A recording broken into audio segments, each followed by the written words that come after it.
இந்த திருப்பாவை 30மே கோபஸ்திரீகளோட கோதை சென்று கண்ணனை துயில் எழுப்பி கண்ணனை சேவித்து கண்ணனிடம் அனுகிரகம் பெற வேண்டி பாடப்பட்டதுதான்.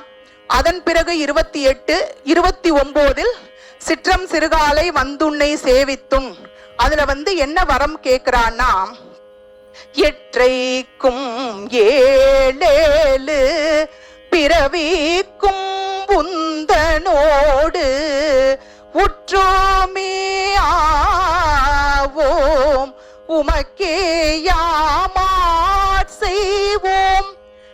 என்ன வரம் கேட்கிறானா, இற்றைக்கும் ஏழேழு பிறவிக்கும் உமக்கே ஆட்செய்வோம், உன்னடியே தொழ வேண்டும் அப்படின்னு கேட்டு வங்க கடல் கடைந்த மாதவனை கேசவனை அப்படின்னு சொல்லி 30 பாசுரங்களையும் ஆண்டாள் பாடி முடிக்கிறாங்க.